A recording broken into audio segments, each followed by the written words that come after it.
जी, बिस्मिल्लाहिर्रहमानिर्रहीम।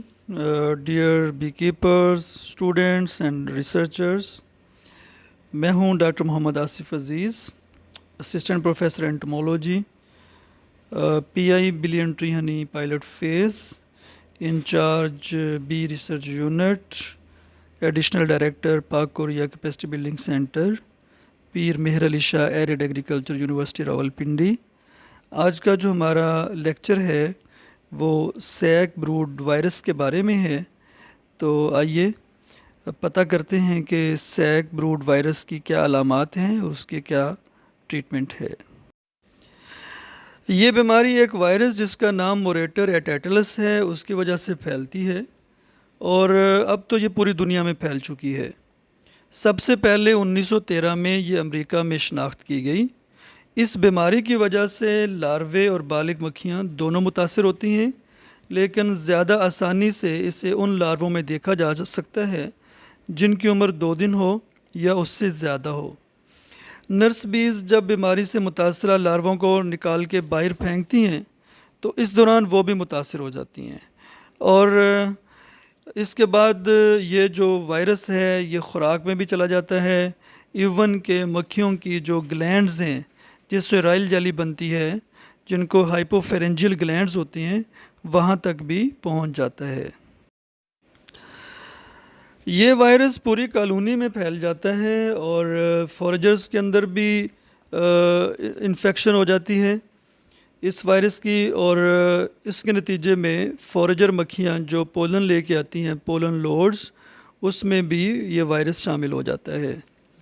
जब यंग बीज को पोलन खिलाया जाता है तो उस पोलन के साथ यंग बीज भी मुतासर हो जाती हैं और सैक ब्रूड की शनाख्त लार्वों में बड़ी आसानी से की जा सकती है, लेकिन बालिग मक्खियाँ ज़्यादा देर तक ज़िंदा नहीं रहती, इसलिए उनसे शनाख्त करना मुश्किल होता है। इस स्लाइड को गौर से देखिए। इसमें जो ऊपर लेफ़्ट साइड में पिक्चर्स दी गई हैं, यहाँ से सैक ब्रूड वायरस की शनाख्त में बहुत ज़्यादा हमें मदद मिल सकती है। तो लार्वा सबसे पहले तो इस तरह का होता है जैसे एक सैक हो या कोई थैला सा हो और उसके अंदर लिक्विड या माया भरा हुआ हो, और अगर हम उसको थोड़ा सा टच करें तो वो माया बाहर निकल आएगा। तो इसकी शक्ल जो है वो मिलती जुलती है, जैसे एक छिला हुआ केला हो जो थोड़ा सा गल रहा हो। सबसे पहली स्टेज में इस तरह की कैफियत होती है और उसके बाद फिर ये आहिस्ता आहिस्ता जर्द होना शुरू हो जाता है। फिर इसका कलर और गहरा होता है और ये डार्क होता होता ब्राउन कलर जो है वो इख्तियार कर जाता है। अगर आप ऊपर देखें राइट साइड में तो ये भी एक लार्वे की शक्ल दी गई है जो कि सैक ब्रूड से मुतासरा है। और ये लार्वा अगर सेल में होगा तो आप राइट साइड पे जो नीचे तस्वीर दी गई है वो इससे मिलती जुलती होगी, जिसमें इसका जो सर है वो सेल के मिडल की तरफ थोड़ा सा झुका हुआ है और जो सर है थोड़ा सा खंचाव का शिकार है और बाहर निकला हुआ है सेल के अंदर से। तो ये जो तस्वीर हैं ये हमारे लिए बहुत ही हेल्पफुल साबित हो सकती हैं कॉलोनी के अंदर सैक ब्रूड को आइडेंटिफाई करने के लिए या शनाख्त करने के लिए। इसकी सिम्टम्स की अगर बात की जाए तो अगर हम महसूस करते हैं कि कॉलोनी का ब्रूड पैटर्न स्कैटर्ड है यानी कि बिखरा हुआ है, तो एहतियात से ब्रूड का मुआयना कीजिए। वहाँ पे अगर आपको लार्वों के अंदर कुछ वाज़ेह अलामात मिलती हैं तो फिर आप समझ सकते हैं कि सैक ब्रूड का हमला हो चुका है। वो अलामात क्या हैं कि लार्वों का कलर वाइट से येलो में बदल रहा होता है और आखिरकार वो डार्क ब्राउन कलर में उनका कलर तब्दील हो जाता है।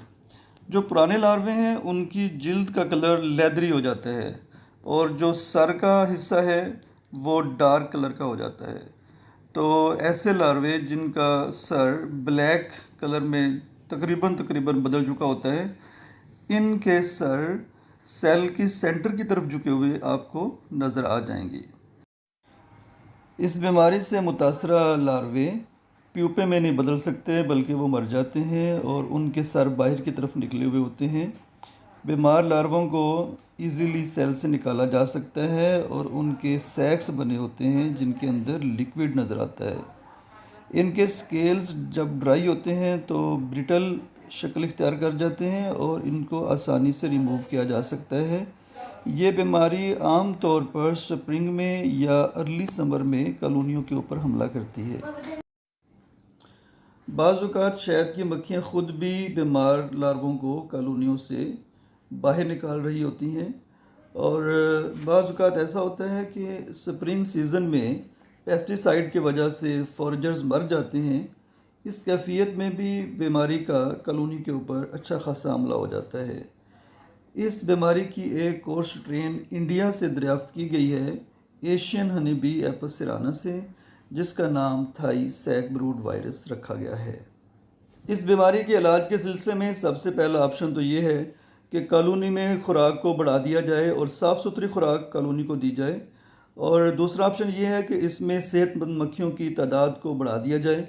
चूँकि ये वायरस से पैदा होने वाली बीमारी है, इसलिए इसके ऊपर कोई भी दवाई मौसर साबित नहीं होती। हाँ, एक और ऑप्शन ज़रूर है कि हम पुरानी क्वीन को बदल दें और एक हेल्दी और स्ट्रॉन्ग क्वीन कॉलोनी को दे दें। इस तरह से भी कॉलोनी के अंदर इस बीमारी को कंट्रोल करने में ख़ातिर ख़्वाह मदद मिल सकती है। इस वीडियो को देखने के लिए आपका बहुत शुक्रिया।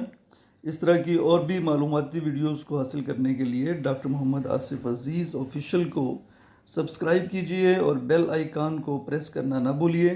फ़ीडबैक के लिए आप मेरा ईमेल यूज़ कर सकते हैं और आपको फ़ोन नंबर भी नज़र आ रहा होगा, आप इस पर फ़ोन भी कर सकते हैं ताकि हम अपने बी कीपर्स भाइयों की बर वक्त रहनुमाई कर सकें। Thank you again.